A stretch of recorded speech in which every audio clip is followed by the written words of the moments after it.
Welcome everyone to our regular scheduled meeting.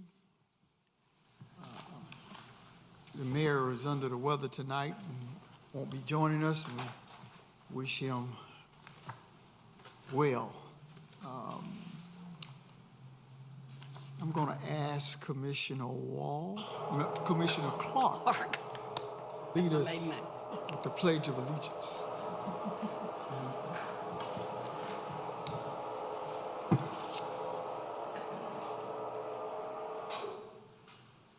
Pledge allegiance to the flag of the United States of America and to the republic for which it stands, one nation, under God, indivisible, with liberty and justice for all.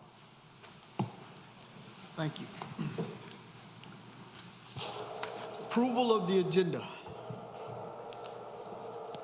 I make a motion we approve the agenda. Second. Heard a motion and second. All in favor? Approval of the agenda is passed. School recognition. Each month we have a teacher of the month and a student of the month. And this month, Zebulon Middle School would like to recognize Dylan Cadolis. I hope I'm pronouncing that right. And here's what the staff had to say about him. Dylan was selected for recognition of being an overall outstanding student. He works hard and he engages in remote learning to maintain excellent grades and is respectful to staff members. Dylan is a role model for other students by standing out as a leader and volunteering for school-wide events.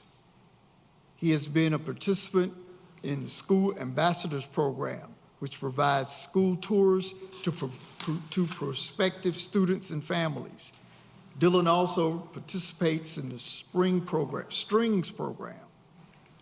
In the community, he enjoys acting in an improv group. He is also an active member of the Boy Scout Troop 524 and participates in local service projects. Congratulations, Dylan.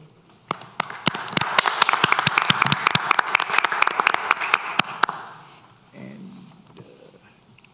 for our teacher, we'd like to recognize Susan Lagenbergen.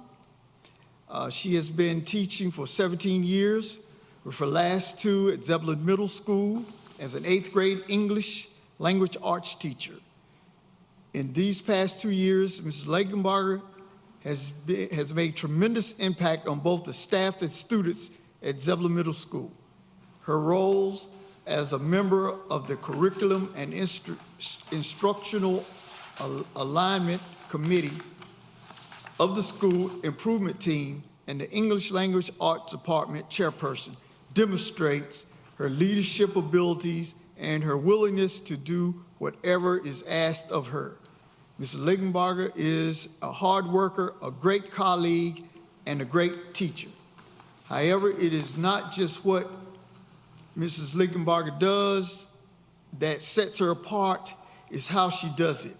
Every day, Mrs. Lagenberger comes to school with a positive attitude, a big smile on her face. She makes her students feel welcome and valued, and they enjoy her classes because they see how much she cares about them and wants them to be successful. Mrs. Lagenbergen helps to make Zebulon Middle School a great place to work and learn. Thank you. And they will get their certificates at a later date. Public comment? We didn't have any Okay. Consent agenda. I make a motion we approve the consent agenda. Second. It's moved in second. All in favor? So moved. Finance.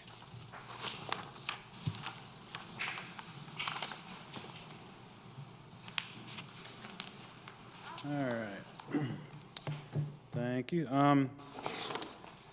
Keith Joyce and Shelton Ennis from Joyce & Company here to present the audit for fiscal year ending June 30th, 2020. I just want to thank him and his staff for all their hard work and being so great to work with all these years.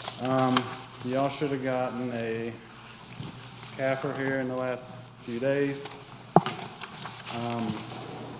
Just pay special note to the management discussion analysis, which begins on page 15, and the statistical section begin on page 81.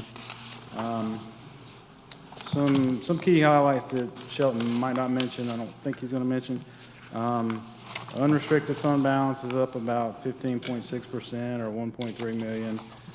Our fund balance percentage per our policy is 74%. You can refer to page 93 in table 10. That is the assessed valuation detail breakdown. Also on exhibit 3 on page 26, that's a breakdown of fund balance and all the portions of it. Basically the restricted sections are those that are restricted, how they can be spent, be it state statute, Powell bill money, things like that, transportation impact fees, another piece of that. The committed portions are portions that are designated into reserves for capital improvements and things such as that. That is done by board action, can be put in or taken out by board action. And the assigned portion, which is the amount of June 30th that was appropriated in the FY21 budget. So I hope it didn't steal his thunder. I'm here for any questions when he's done, and I'll turn it over to Shelton.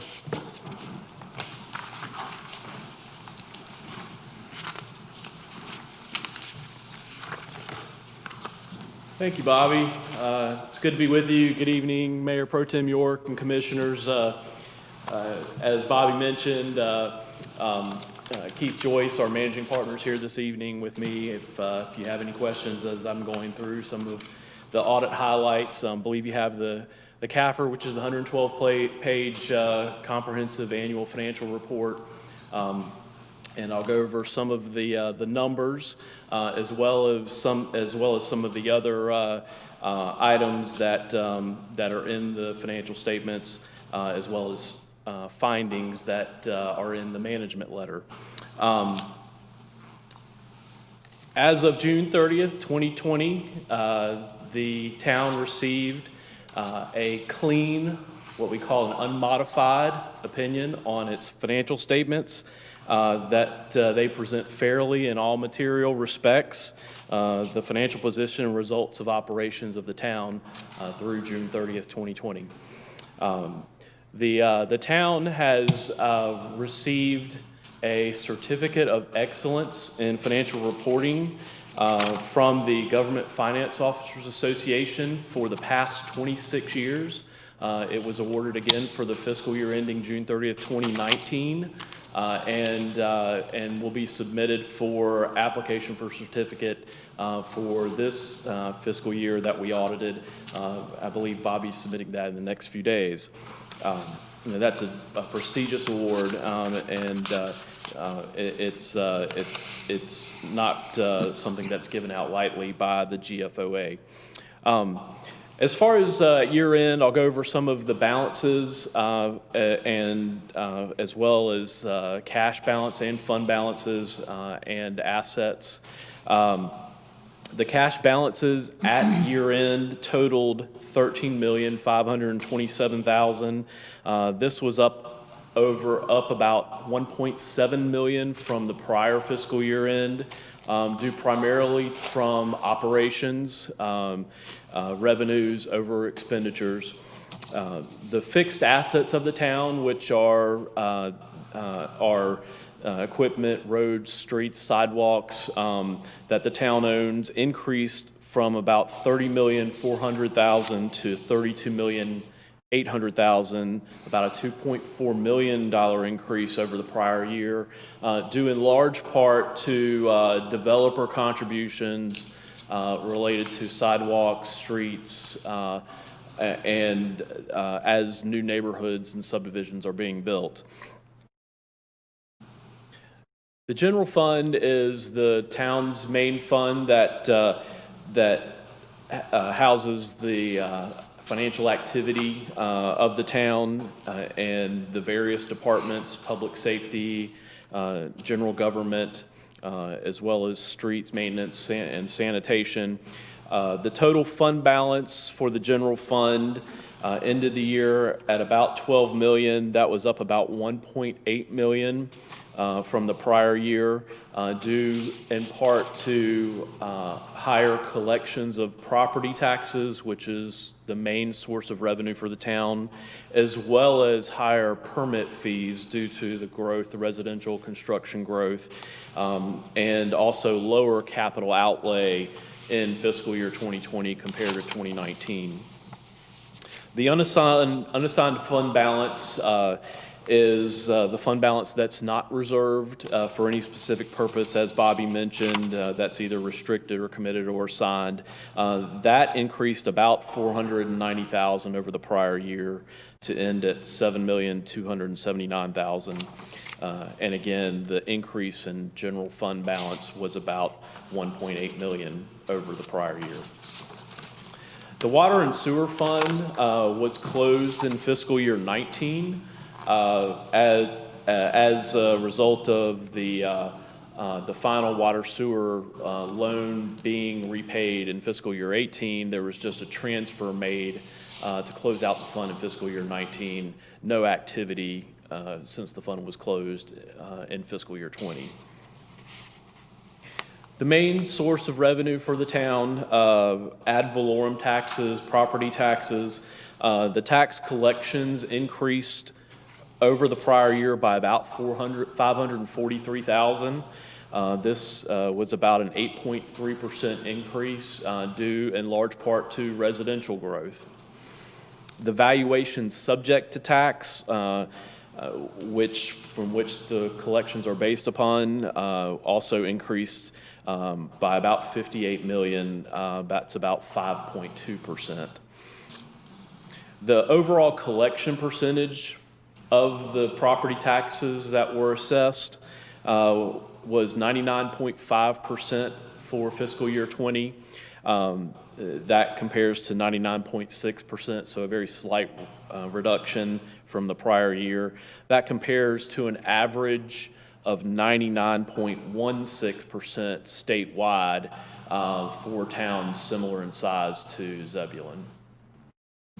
The long-term debt of the town, which is used to finance capital asset acquisitions, equipment, vehicles, that decreased by about $449,000 as a result of debt repayment and no new debt issued in fiscal year 20.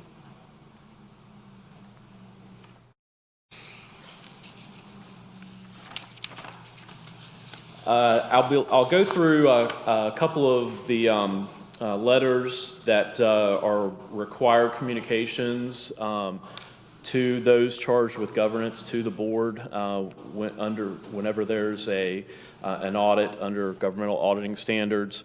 There should be a 2-page letter that I refer to as the governance letter, and this just states that the main estimate in the financial statements was the estimate of useful lives of long-lived assets like streets and infrastructure improvements, equipment, and vehicles. We encountered no difficulties during the audit in performing the audit, and we did not have any disagreements with management over accounting principles or application of accounting standards. And to our knowledge, management did not seek a second opinion of the audit itself. I'll move on, if there's no questions, I'll move on to the final letter that I believe you have a copy. It's single page. It's what we refer to as the management letter.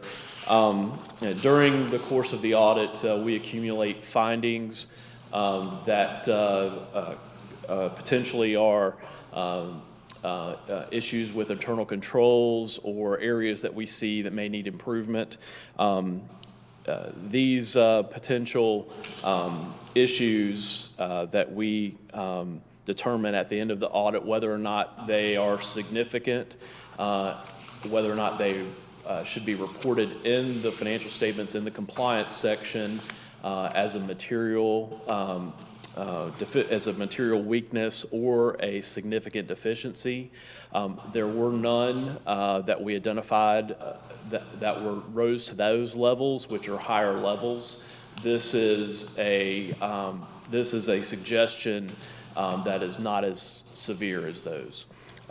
During our testing of capital assets, the town staff was unable to generate an accurate depreciation report from its software.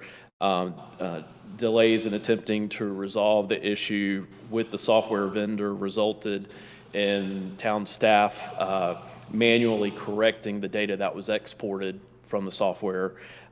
We recommend that the town resolve the issue with the software to be able to produce accurate reports that can be relied on in accounting for depreciation and fixed asset additions and deletions.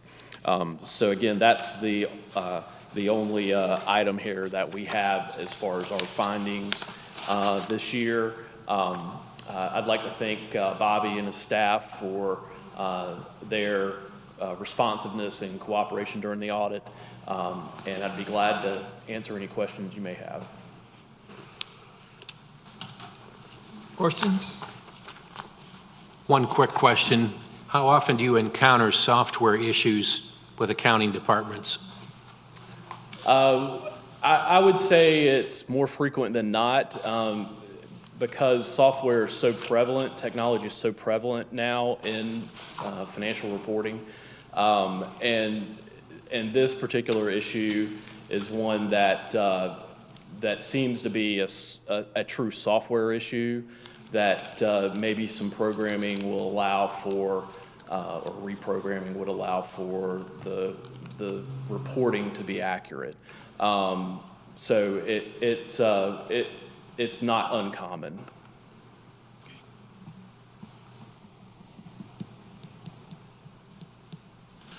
Any other questions? Thank you.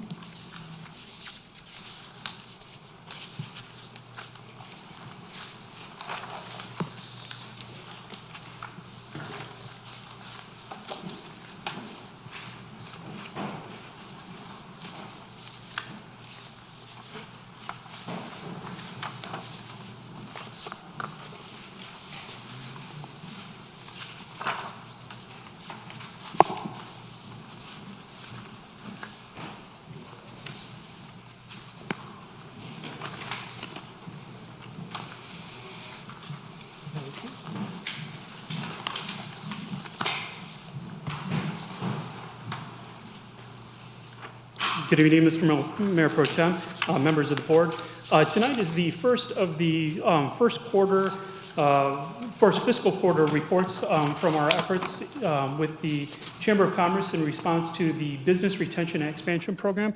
As you're aware, the Chamber is contracted to operate as a component of our Economic Development Committee. And tonight, Denise Now, who is the president of the Zebulon Chamber of Commerce, is here to present the first quarter report.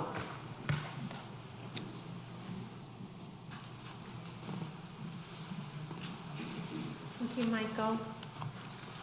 Good evening, Mayor Pro Tem and members of the board. I really just want to start by saying thank you for just all the kind thoughts and condolences about my older brother, and just the support from this community is pretty amazing, so I'm thankful for that.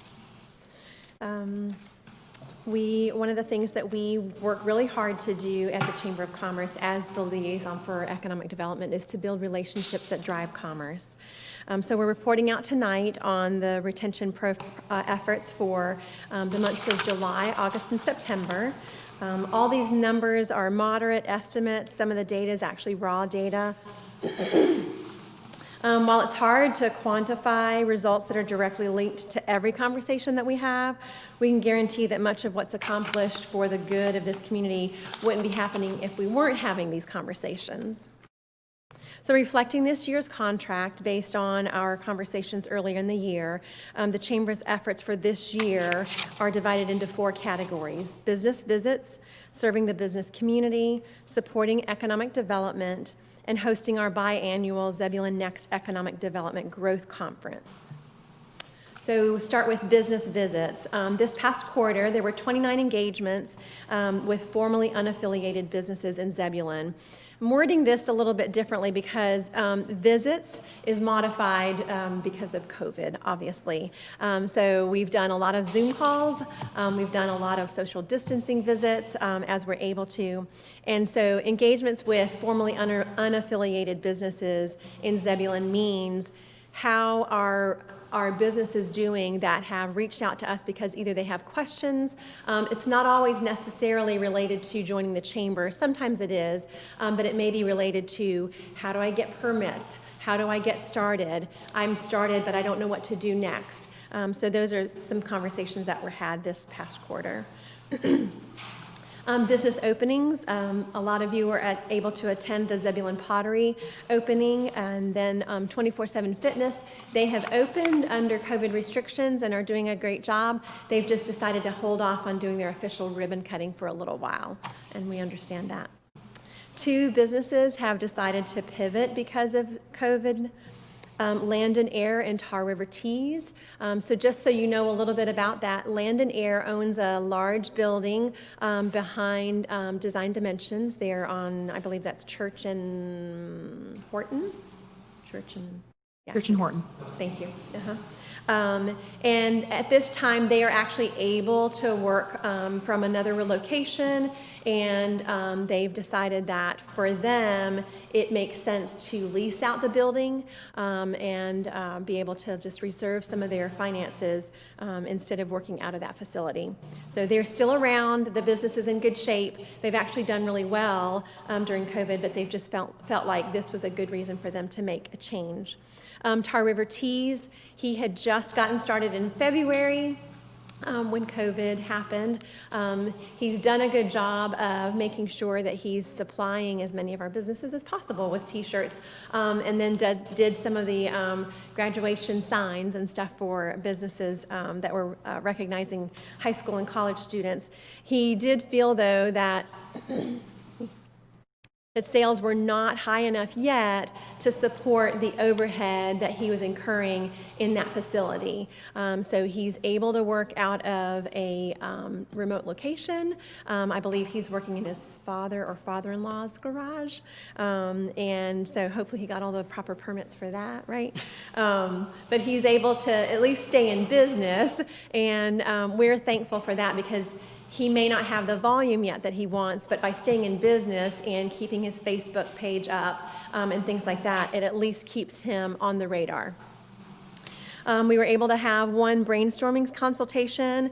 Innovation Custom Homes, they are using a portion of the space that was the former Theo Davis building, and they're doing a great job there. There are 2 other businesses that are in the facility. We've just had just introductory conversations with them, and they have a nice relationship with working for and with one another.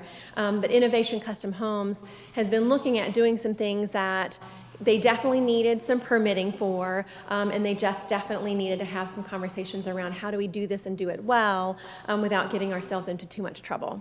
And that's part of why we're here, right? It's to have those conversations with people so that they can have them now and not get into a situation where they're like, I wish we'd have just had someone that we could have gone to and asked questions of before we launched in.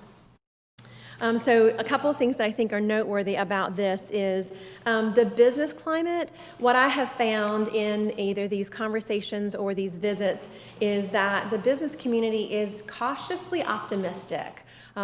There are businesses that have really struggled severely. There are a few businesses that have closed, but we are finding that there is just this cautious optimism, and there's definitely this desire to stay engaged and stay moving in their businesses. And then the takeaway that we've found from that is that staying connected has really been key.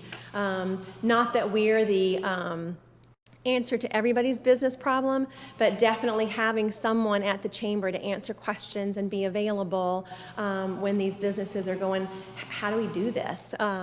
It's been helpful. There aren't as many people right now that are needing to apply for different grants, but we're still trying our best to keep people engaged with that as well.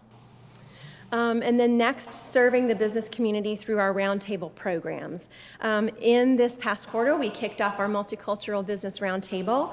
And so we've now had 9 attendees representing 5 different businesses.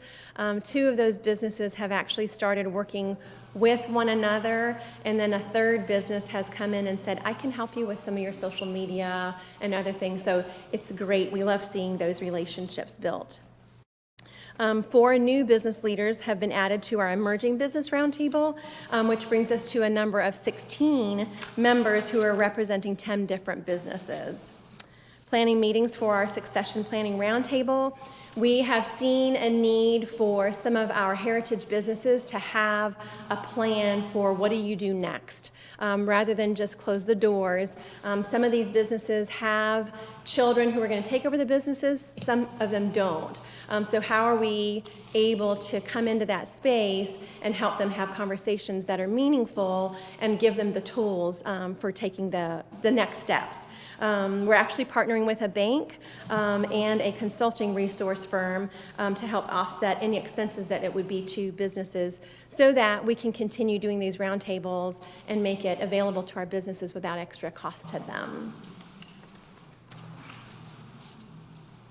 Supporting economic growth as a conduit.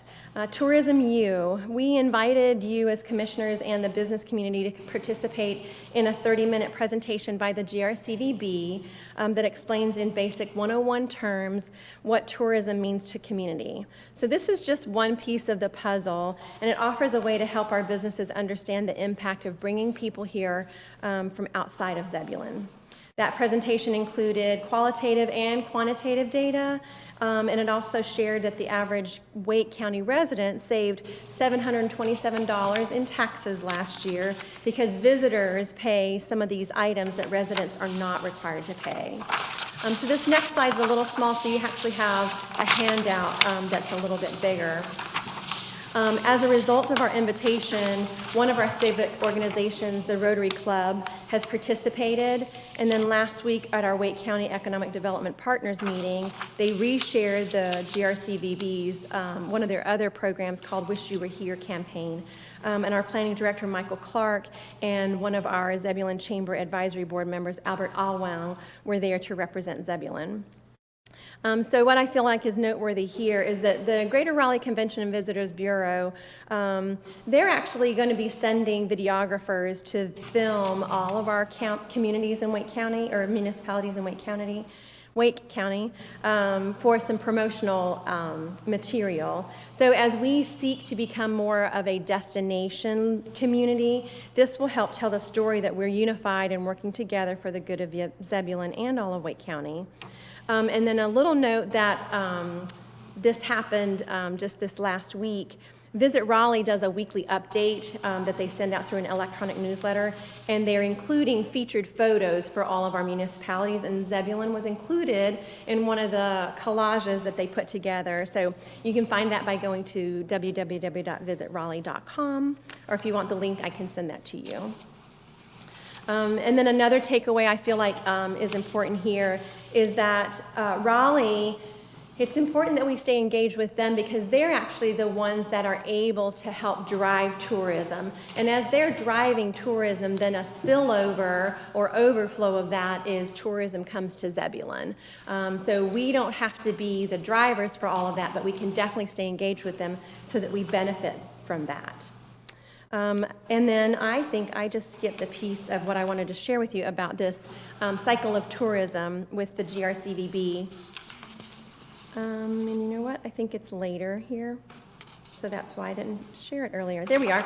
So the piece that I wanted to share with you guys that's super great about this is that piece at the top you're right, in the 727, that is money that comes back to to residents that they don't have to pay in taxes because the GRCVB is able to tax people that are tourists for that. And then I just feel like that whole cycle of tourism is helpful for us because as we continue to see growth for Zebulon, we want to be engaged and we want to be able to send people to like some of our local farms and some of our local businesses and things like that. So that's another reason why I feel like I wanted to share some of that with you.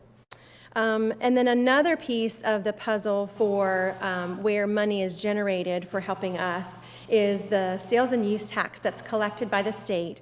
It's then returned to the county of origin and then distributed back to each municipality based on population. So usually in this setting, you would hear it referred to as the Article 39 tax. A portion of the Article 39 tax is how you actually fund the BRE and our town chamber agreement. An average of 1.6 to 1.7 billion was spent per month in Wake County last year. That's probably going to be different because of COVID. But for every $1,000 spent, our share is 0.2577, which is about 2.6 cents. So last year's collections were for Zebulon were $518,561. So as our population increases, we'll continue to see an increase in that Article 39 sales tax as well.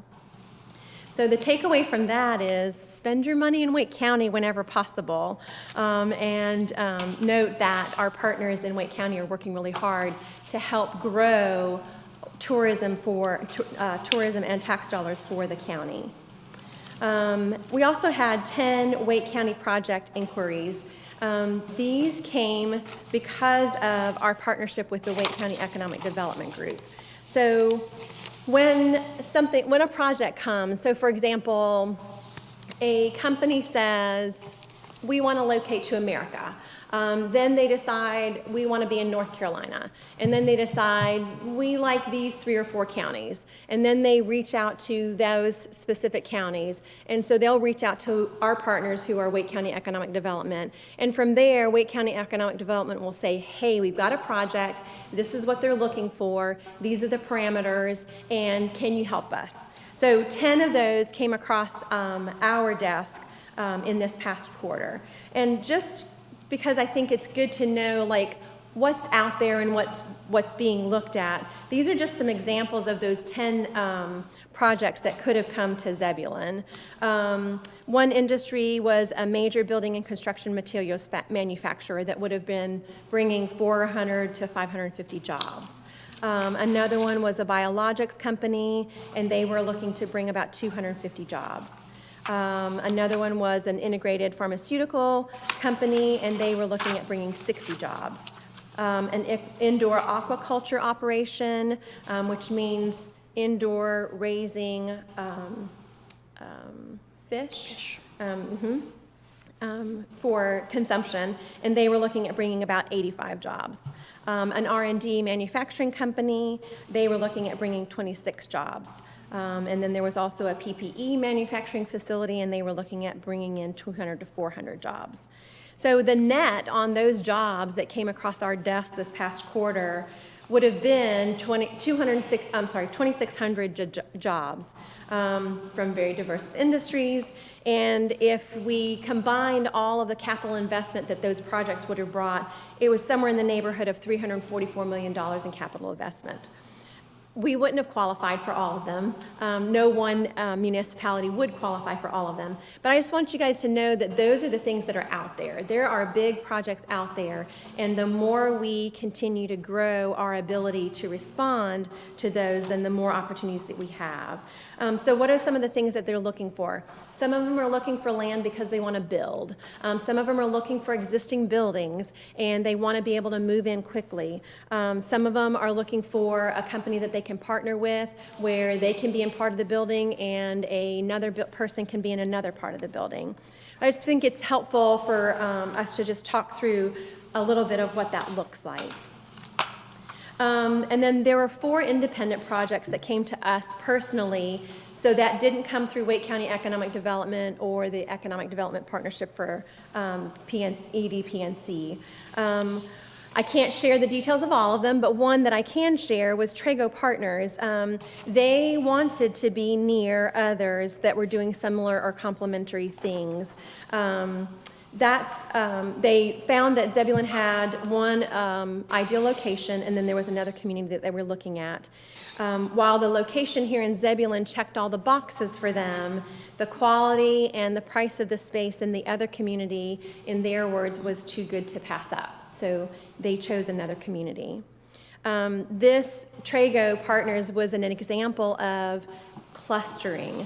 And what that means is there's a business who wants to be in a specific place because of who they can partner with. So our best example of that right now would be Nomeco. Cam Tool and Die came here specifically because they knew that they could supply Nomeco and then eventually Vinventions with some of the things that they have. Tethys wanted to be here because they wanted to be near some of that as well. So the nature of clustering is that these industries create a symbiotic relationship and they attract others that are doing similar things. Why I feel like this is noteworthy is because we have potential success stories. Trago considered Zebulon for available space because we had industries that they wanted to be close to and because we could make those connections for them. And then the takeaway is part of the reason that we lost them is like as we find that we miss out on potential projects, we just want to be more and more capable to have sites that are ready. So there's a term called site ready, and that means that if they're coming to build, then all they have to do is purchase the land and they're ready to put the shovels in the ground. Another example of this on a smaller scale is the Germanos. You guys have gotten to know Michael and Casey. They're purchasing a building to be part of the growth in downtown. But aging downtown buildings are sometimes a hindrance for our businesses. They're taking a risk because they believe in the future of our downtown. And where I think the noteworthy piece here is if we believe we want to continue attracting young families like this with a desire to make a difference, we'll need to continue conversations around providing incentives for infrastructure and upfitting buildings. And we'll also want to consider how do we hold business owners, property owners responsible for buildings that are vacant? I know that's been a concern for several of you and that we've talked about that. Buildings that start to fall into disrepair, they generally lower the curbside appeal for our downtown. And as that curbside appeal for our downtown stays or lowers, then large industries that are considering coming here drive through the downtown and go, not sure I want my employees there. So I just think that we're doing a good job of having these conversations. I think we just need to continue and make sure that that's something that we work on really hard. And then a piece that I think will be helpful for this board is at your December 16 work session, you'll hear from Michael Clark about site readiness and how that actually can improve how we're viewed as a community in terms of being ready for these kinds of projects. And then one of the other things that we are focused on for this year because of our agreement for the BRE is how to host our Zebulon Next Economic Growth Conference. We're giving thoughtful consideration for how to safely host that in 2021. One of the things that we're already working on is comparing notes with fellow chambers to see what are they doing. Some of it is impacted by the size of our chamber and the size of our organization and the infrastructure and bandwidth that we have. But we're looking at that, and thankfully there are things like Zoom that can make things like this possible. So in conclusion, I just want to share that the strength of our business community, again, is thoughtfully hopeful, looking forward. We have 2 new chamber board members that will be joining us this next month. We have ongoing hotel conversations. I think I shared with you a few months ago that there's a hotelier that's interested. Your next report will include results of an economic impact study that we've done in conjunction with the North Carolina Department of Commerce. And then also I just want to share that serving this board over the last 5.5 years has been a pleasure. You guys know that my position has been posted. Our executive and advisory board of directors have created a selection committee, And for now, it's business as usual at the chamber. We will find the next candidate, and I'll be around to make sure that they learn all the things that they need to learn. And we just love to say it around here. We work hard to build relationships that drive commerce. So I'll take any questions. Thank you for all you do. I'm very grateful for all that this board has done, both the board that I got to know when I first got here and then the board as it's changed and grown, and look forward to seeing where the next steps take us. Thank you all. Thank you. Thank you.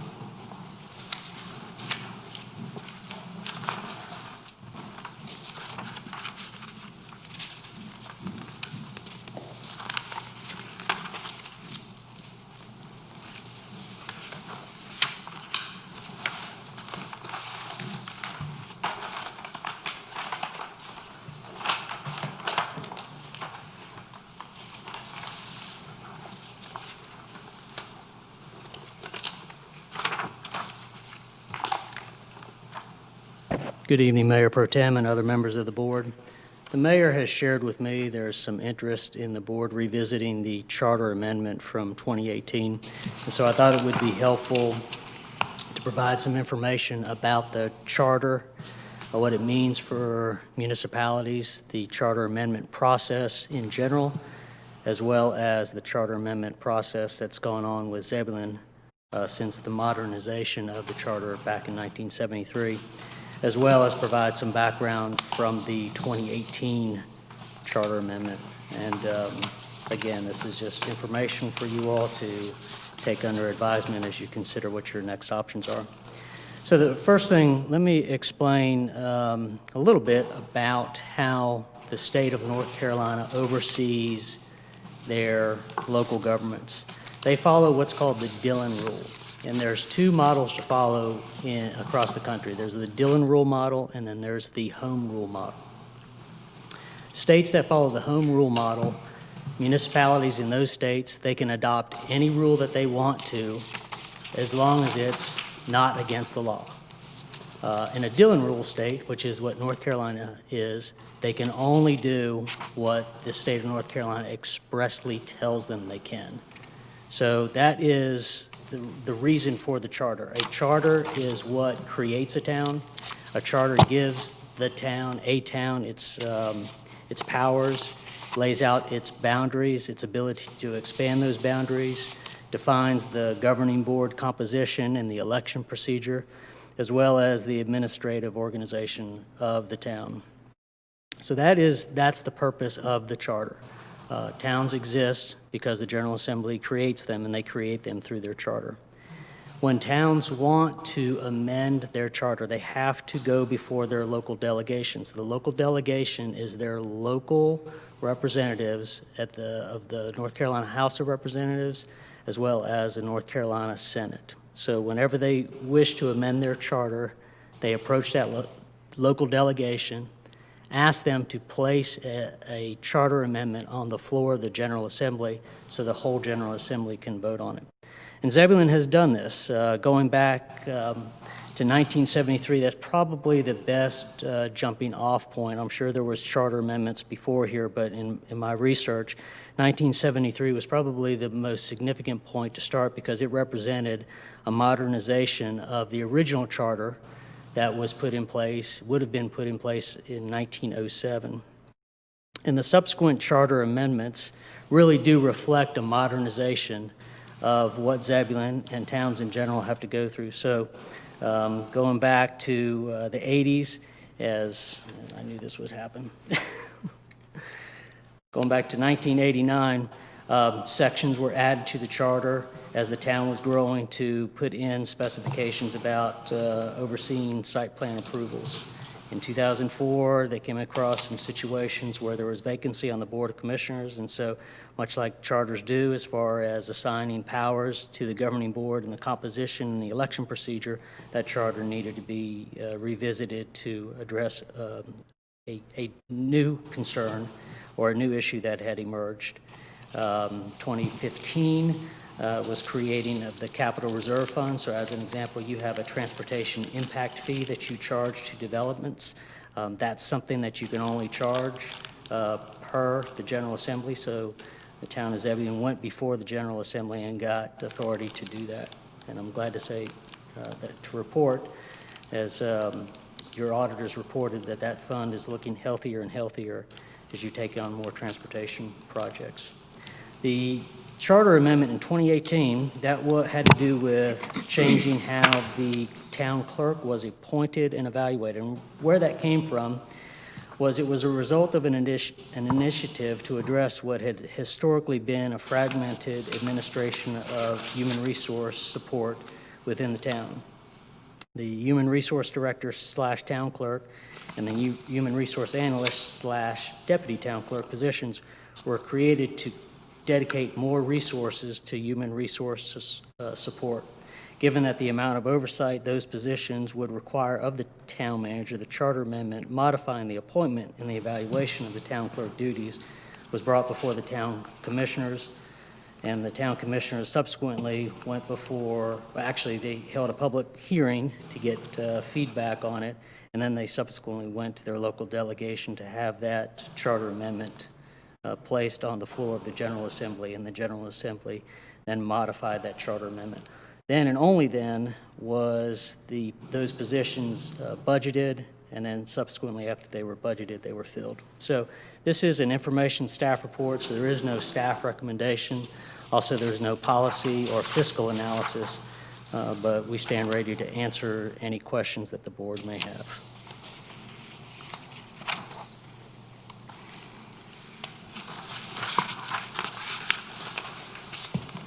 Questions?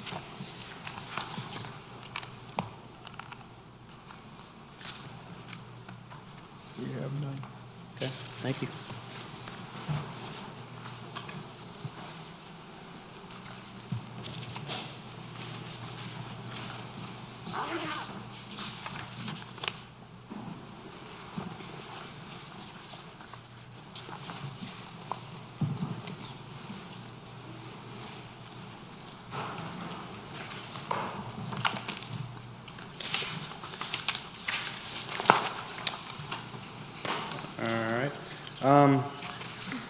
You all recall before Thanksgiving at the work session, we came and presented the health, or the insurance proposal for the 2021 year, that being on a calendar year basis.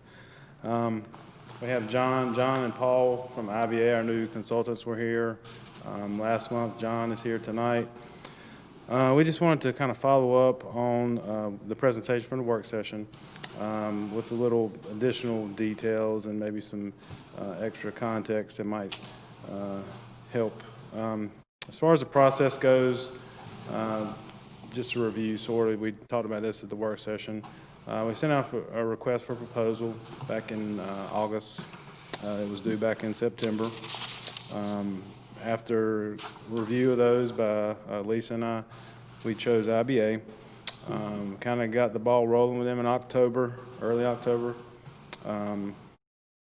Got them up to speed on our current benefits, just kind of got acquainted and everything. Got the agent of record changed to them from our previous broker. And then we started working on, they started working on the renewal quotes from our current providers. Once we got those back, they had a 6% increase, you'll recall. They negotiated that down to 0 increase on the health. And then we're proposing switching the dental to Delta Dental from United Healthcare. That's a slight decrease, just minimal. Just some rationale for our recommendation. It was not just a financial decision in our recommendation to y'all. We have a wellness program. We're just now getting off the ground and getting it rolling. That's kind of come into play. We have a current goal to improve all employees' health, which should in turn lower premiums. We hope to grow that program in the coming years. We're also looking at recruitment and retention. And these benefits can help us attract people and keep them. Adding the vision insurance to the paid benefits, one of those things. Increasing the life insurance is another one. We were kind of behind the curve on that. I'm going to turn it over to Lisa. If you have any questions, let us know. She's going to kind of discuss on how we're going to move in the future, how this might come before you each year, timeline on it. And again, John is here for any questions also.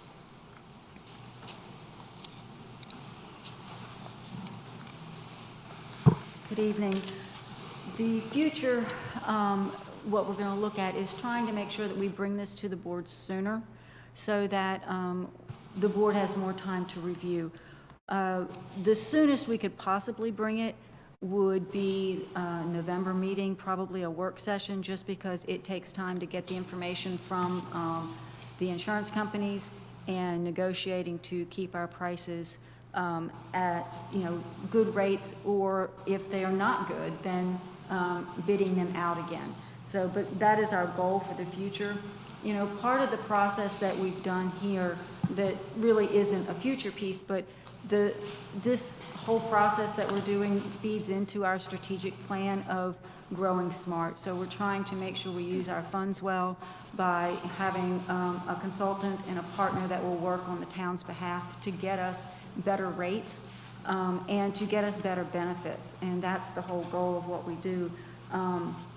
And one of the things that we're trying to do in the future is to stay with an insurance company as long as we can, so that our rates are better. We create a partnership with them, and also to get better benefits for our employees. And that's the goal of what we're doing in this process. John and Bobby and I are here if you have questions for us. So if you have questions, we're ready.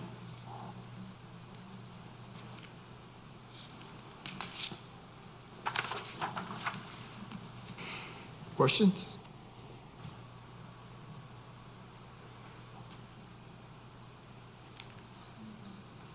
If there's no questions, then what we're asking is that you make a motion to approve what is being presented by staff, which would be United Healthcare for health insurance, Delta Dental for dental insurance, Superior for vision insurance that the town would pay for, and then to increase our life and accidental death and dismemberment to be one time the employee's annual salary.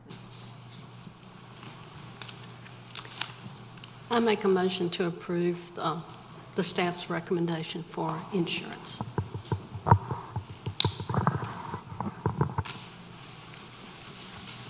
We have a motion. Second.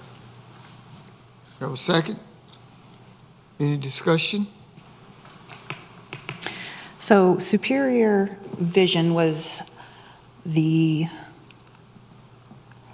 lowest that has enhanced benefits, but staff is asking us to use $6,000 of town funds to pay for the vision plan.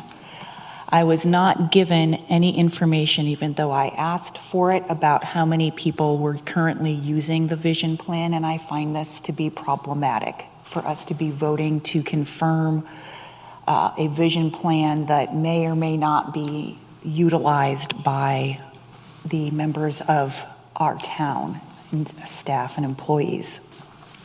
So I am not sure that including the Superior Vision as something that the town is going to pay for is in the town's best interest right now financially without those numbers.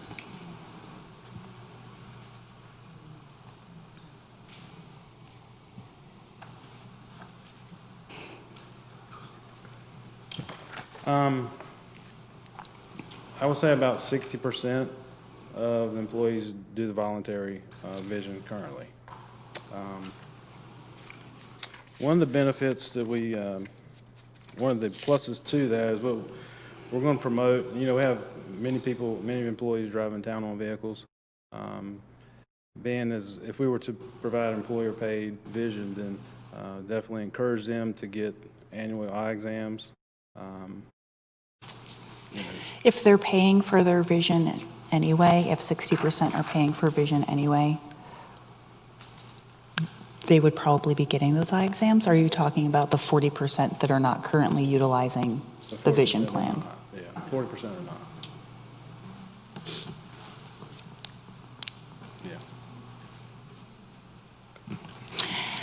And as far as retaining good employees, I feel like we're in an environment where that seems like we've got good employees. I want them to stay, but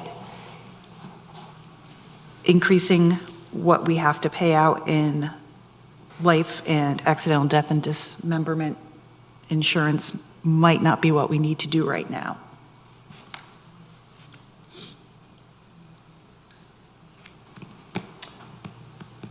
Thanks, Bobby. I would say, like I said, we're kind of behind the curve in that. I think John said we're one of their only municipalities that does not do the one-time salary benefit. Okay, thank you.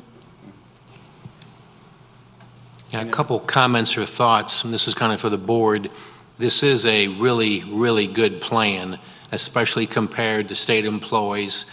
Also, I don't like giving greater benefits, not knowing I can keep them in place in the future, because then sometimes the employees take that as a reduction.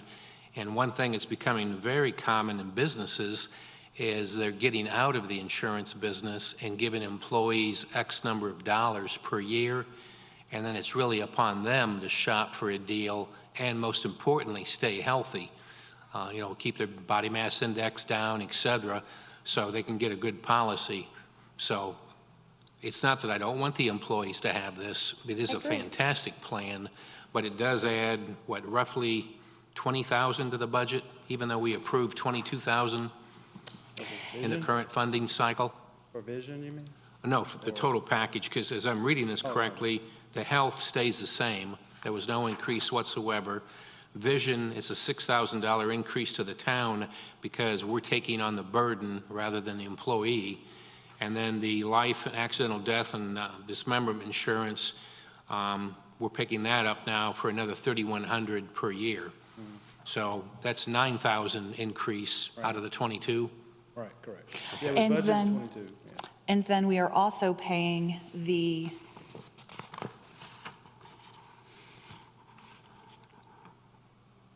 people that went out to IBA. And what are we paying them as opposed to how much they have saved the town? You mean like commission? Yep. Yeah, well, they're getting the same commission that, in groups of smaller than 100, correct? Groups smaller than 100, the commission is kind of baked into the rates, no matter if IBA is the consultant or broker or ABC Insurance across the street. So we're seeing no increase by using this broker as opposed to the broker that we had last year? Correct. Okay. It may be even less. And why would that be? Because they do the PEPM, their commission, whereas others, I'm not sure, a previous one, if they did a percentage, or I'm assuming it's a percentage. Don't know that for sure.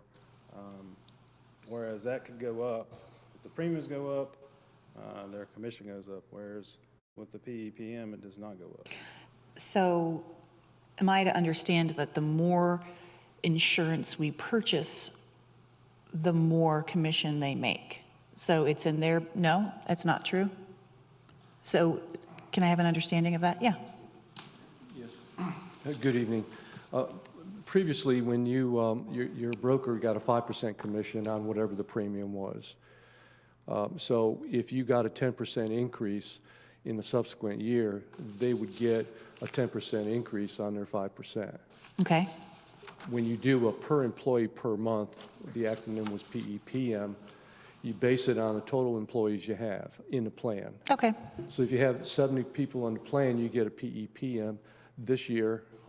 And then next year, if you have 65, well, the commission is a little bit less because you have less than 70 people. But if you have more, then the philosophy is that if you have more employees, then we have to do more work also. But we cut the commission by the percentage forever. Okay. And may I say one more thing about the vision plan?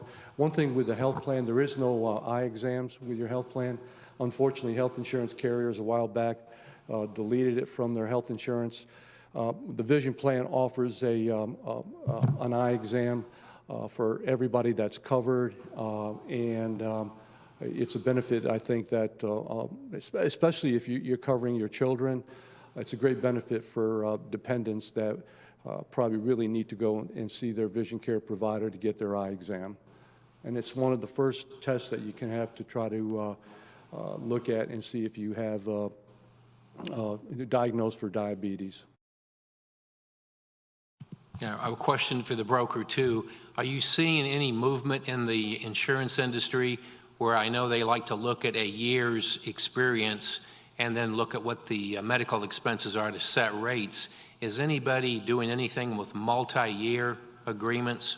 Yeah, it's a great question. North Carolina Department of Insurance has basically has set a regulation that under a fully insured plan like you have, you cannot have multiple year rate guarantees anymore. About 15, 20 years ago, they used to have 2 or 3 year rate guarantees by insurance companies, and that's when we had a lot of the HMOs in the industry and the point of services, and they eventually went bankrupt, and because they basically bought the business. So unfortunately, they will not give you multiple year rate guarantees. Yes. Okay, thank you. Yes.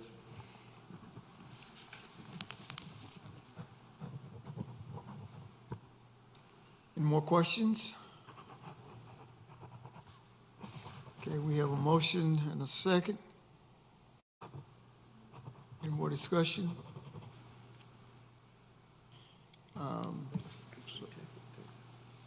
Need to vote on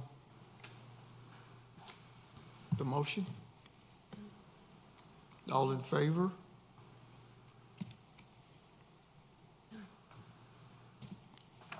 Opposed? Motion passes 3-2. All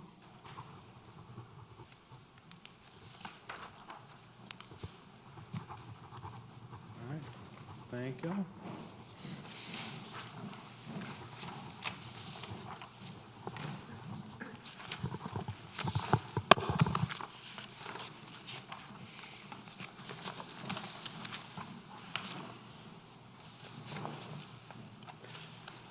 Good evening, Mayor Pro Tem, members of the board.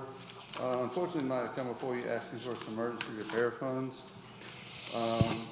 In mid-October, we had a delivery truck delivering supplies and goods to a house renovation on the corner of West Lee Street and North Arundel Street, back over our existing storm drain and collapse it. This collapse was due in part to improper installation and improper cover. Typically on a corrugated metal pipe of this size, you have 12 inches of cover on it. This pipe, when we got there, had approximately 6 inches of cover.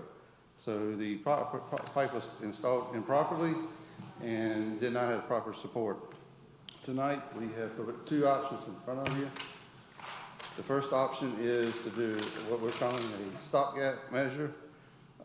This process is not recommended by staff or the engineer.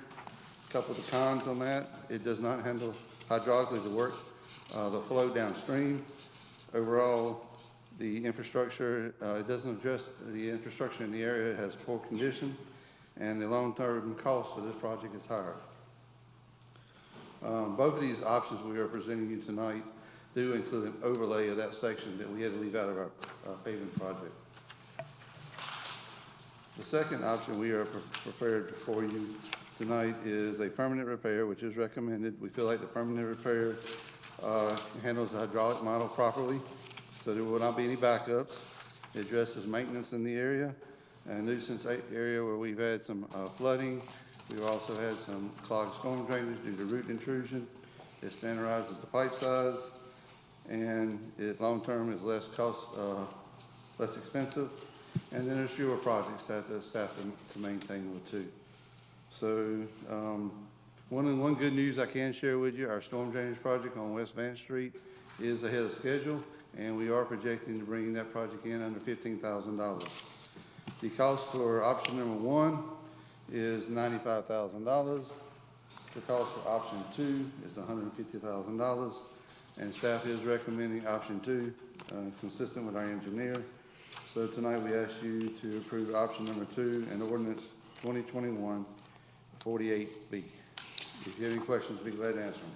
How did you arrive at the estimated construction costs for both options? We work closely with the engineer, reviewing existing bid averages and then our preliminary design, done by the engineer and staff.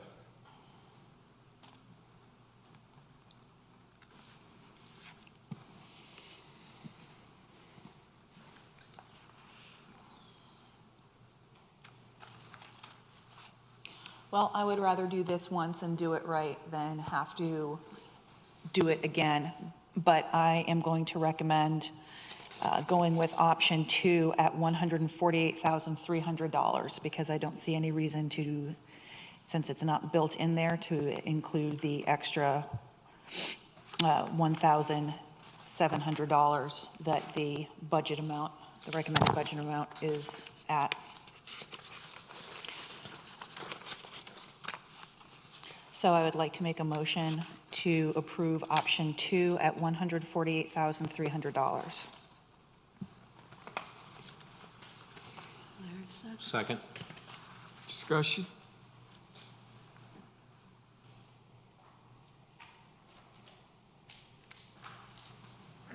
Can you include your ordinance number in your motion, please? Yes. I'd like to make a motion to approve ordinance 2021-48B, option 2, for a total of $148,300.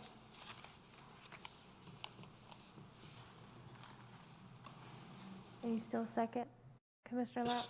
Second. All in favor?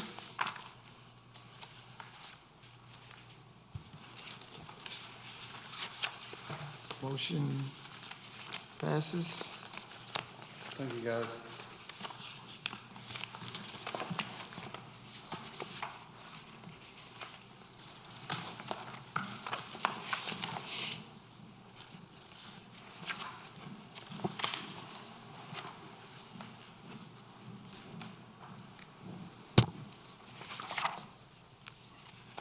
Good evening, Mayor Pro Tem, members of the board. This is our meeting calendar for 2021. This includes our regular meetings, our work sessions, budget meetings, and retreat.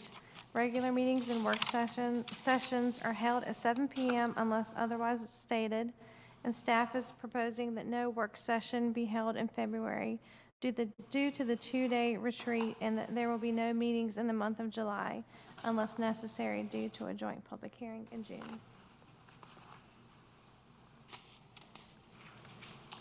I make a motion, we approve the 2021 regular meeting and work session meetings. I second. Discussion?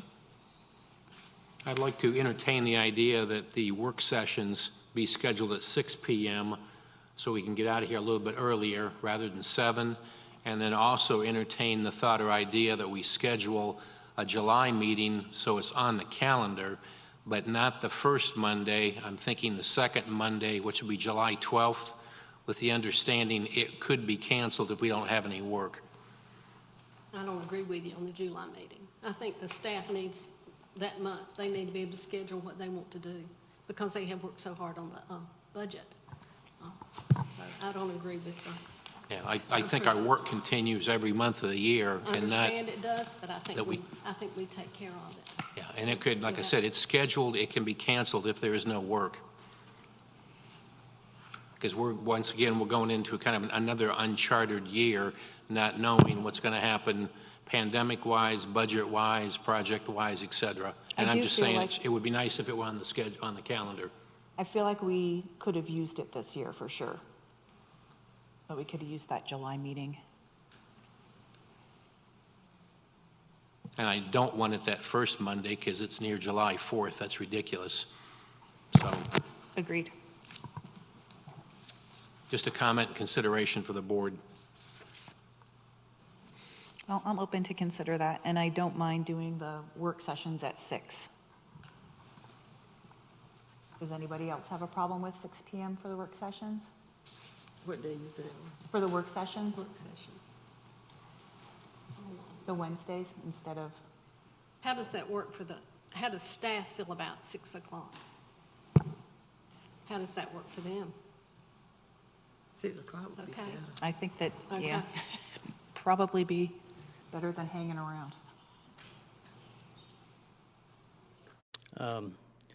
If the board let me just, as a point of clarification, if the board wants to add a date or change the time, then the commissioner who made the motion and the commissioner who seconded that motion need to revisit that. So that's just clarification. Yep.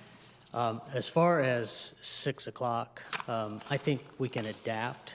I think one thing that I will offer for the board to consider is you don't have to make that call either at the 6 o'clock, on the 6 o'clock timeframe, or the July meeting now. You can, as you get deeper into the year, you can go ahead and call for a different time or a meeting in July. So you don't have to make that decision tonight.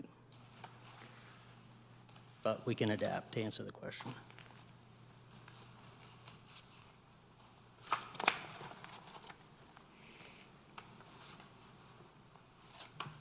So I guess based upon the motion, we're only approving these dates, no times.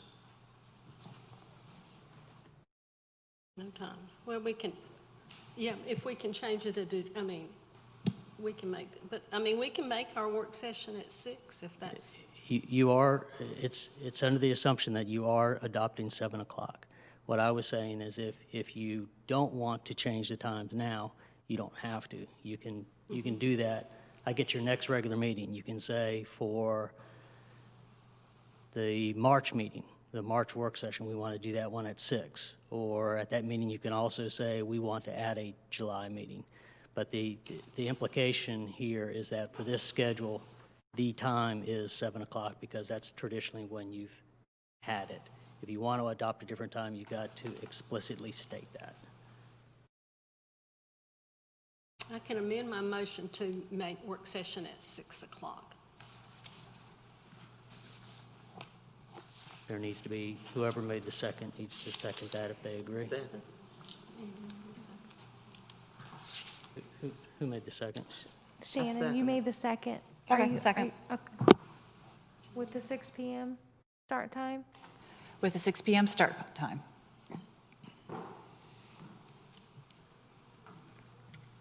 We have a motion and a second. All in favor? Motion passed.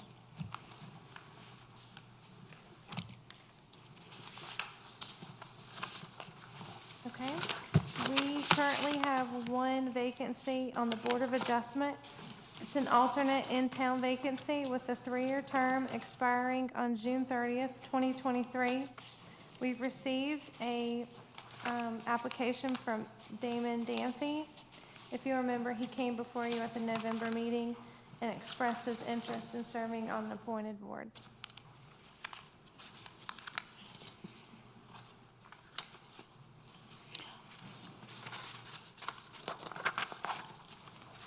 He's not here this evening, is he? He is not. Okay. I need make a- a, I make a motion, we appoint Damon Danby to the board. Oh, Second? Second. I couldn't do that. Discussion?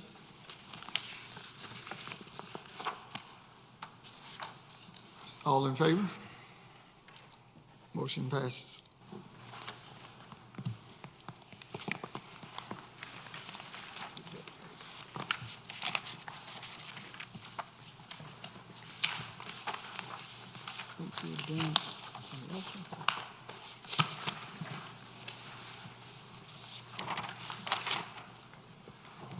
Board comments. start with Commissioner Baxter. All right. I have two. Well, yeah, two. The first is when Zebulon Printing moved their location, they entrusted into my care quite a bit of their overflow paper.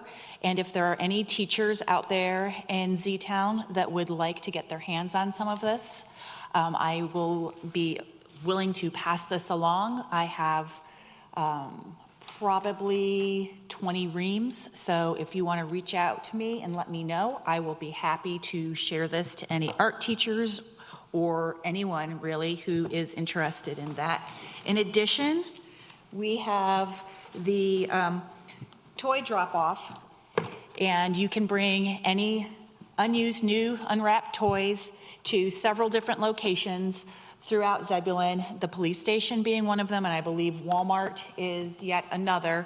So if you would like to make sure that some of the children in our community get some wonderful gifts for the holiday season, you can drop them off at those locations during business hours. Thank you. Okay, I want to say that the farmer's market, or as they call it, the pop-up market on Saturday was wonderful. It was set up in the new alley, it had plenty of space, lots of nice vendors. Of course, you know I'm a big fan of the farmer's market, so I just thought it was wonderful. They did a great job, great job. And they're doing a good job with all the activities they have scheduled, a lot of them virtual, but it's really great. Agreed. Commissioner I'm Moore. just glad we got a new chief. I'd like to thank the board for the last year of working together, as well as the town staff and town attorney. It's been a challenging, interesting year. It was the first year for a couple of us in the middle of COVID-19 and a bunch of unknowns, and people have pivoted and acted quite quickly. And kudos to the financial staff for getting your award again. That is not taken lightly, and that does take hard work day after day for that to happen. So thank you all, and Merry Christmas. And I'd just like to piggyback on what you said about the finance department. That's a job that is definitely not taken lightly as far as finances are concerned. We'd just like to thank the staff and for all their hard work and work that goes into that. I also like to thank Denise Snowell, our outgoing Chamber of Commerce CEO, and it's been a pleasure. And I think this is like running a race with a marathon, and this is just the first leg, and she's done a great job with that and passing the baton on to whoever comes in, so that we will improve and increase and make this town a better economic place for businesses. That's all I have. Okay. Thank you. You've got a couple of meetings coming up for the viewing audience. I wanted to provide a little bit of detail. So on next Monday, you will have a joint public hearing. The two notable items on that is your UDO will get a little bit of a workout. You'll have a conditional zoning come before you. That's for property located off of Green Pace Road. And so you'll get to hear what their proposals are as far as latitude that they're requesting, as far as what they're upping in their development proposal. Also, the joint public hearing, you'll get an interim revision to your transportation plan. Again, until we get the transportation plan completely updated, we're staying ahead of development. So you'll see an interim revision to the transportation plan to show the connection of Innovation Way with East Gannon, which is going to provide a second access point to the industrial park. And then the next Wednesday, which is moved up because of the holiday schedule, You've got a work session. We'll bring to you, speaking of the comprehensive transportation and land use plan, we'll bring to you the completion of Phase 1, which is the assessment of where things stand, and kick off with Phase 2, which is the things that need to be fixed or addressed from both a land use and a transportation standpoint. You'll also hear you were awarded, Zebulon was awarded membership into the North Carolina Main Street program as a downtown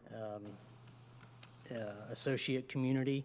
They will join 60-plus communities that are already in this program. They're in the class of 2020. So you'll hear more about that program as we officially get rolled in with that group on January 6th, their kickoff meeting. In advance of that meeting, we've been having downtown conversations with downtown businesses and property owners to get some input that we can fold into the North Carolina Main Street program as we matriculate into full membership of the Main Street program. But we'll also bring you back some things that you can act upon that we heard from those meetings and actually have heard before those meetings. Some things being text amendments regarding the maintenance responsibility of existing property owners on existing buildings downtown. We're going to bring you a revised streetscape match grant policy. Right now, that's geared more towards nonprofits. We're going to open that up and get your consideration to broaden that to include private businesses as well as increase the award amounts. And then, as was mentioned in Ms. Now's report, some of the infrastructure, specifically with buildings, has gone a little bit too long, and in order to incentivize the private sector, we're going to bring you a tool to start discussing how to incentivize the private sector through what we're calling right now the Infrastructure Investment Grant Program. So we'll use that work session to keep you abreast of that, as well as get some information from you before you actually bring it forward to the community for adoption. So as Ms. Moore said, yes, we have a new police chief, and we are thrilled. Tonight was supposed to be a ceremonial swearing in, but as with everything related to COVID, we've had to adapt and pivot. We've been limited in our numbers to 10, and we all have had to wear masks, and staff is very happy because they had to wear masks all day long. So, we still want to recognize our new chief and give you and the community an opportunity to at least meet her. So I'll do a real quick intro and then turn it over to her. The town of Zebulon, and I've shared this before, is proud to announce the selection of Knightdale Police Captain Jackie Boykin to serve as Zebulon's newest police chief.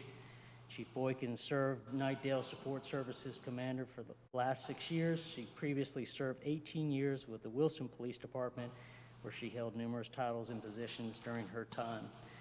Boykin has also served on the County Planning Board as an advocate for citizens with developmental disabilities. She's earned a bachelor's degree in criminal justice from East Carolina University and a master's degree in public administration from the North Carolina State University. Boykin is also a graduate of the 264th session of the FBI National Academy. And with that, please join me in welcoming our new police chief, Jackie Boykin. Thank you. I've been really excited to finally get the chance to come in and meet each of you, and I'm going to take just a few short minutes to tell you a little bit about myself, and then I look forward to being able to share a little bit more as we move forward. So, Mr. Pro Tem and members of the board, some 200 years ago, Sir Robert Peel, the founder of modern-day policing, proclaimed, "Police at all times should maintain a relationship with the public that gives reality to the historic tradition that the police are the public and the public are the police.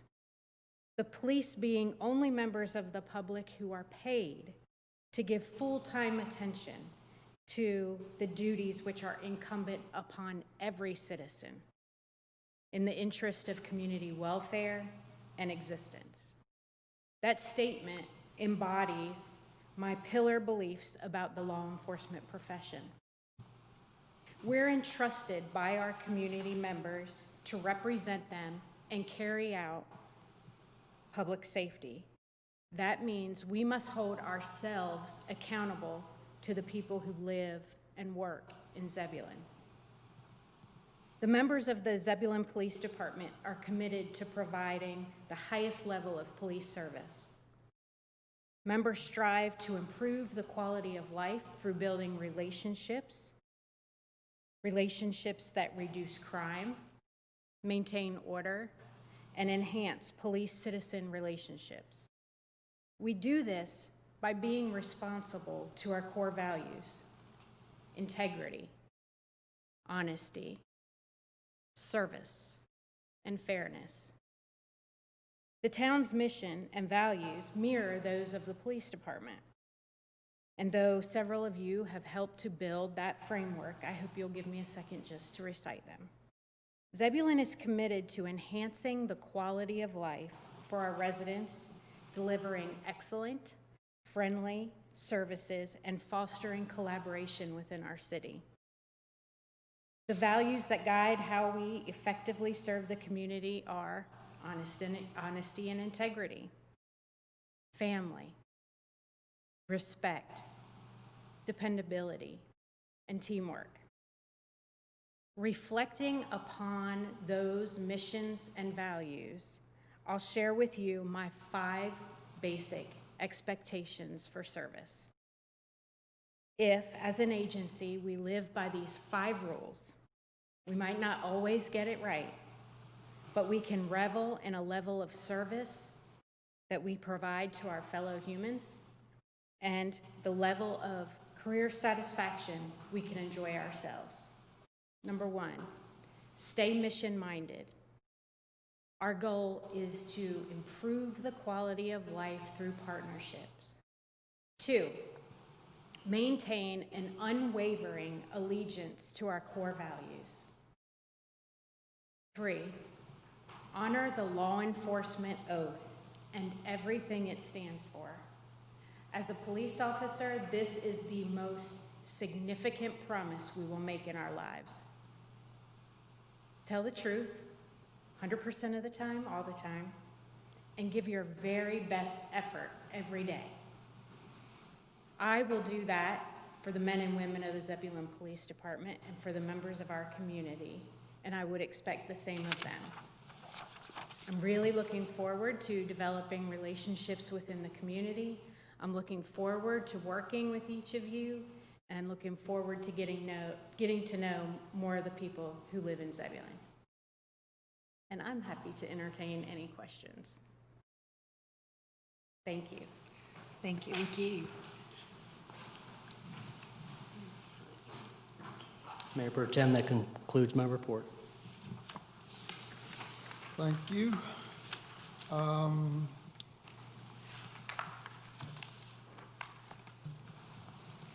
We have closed session as permitted for the purpose of personnel discussions. Do we have a motion to go into closed session? I move to go into closed session as permitted by NCGS 143-318.11A6 for the purpose of personnel discussions. Second. All in favor?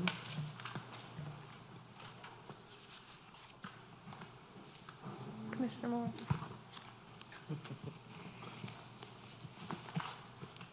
So be it.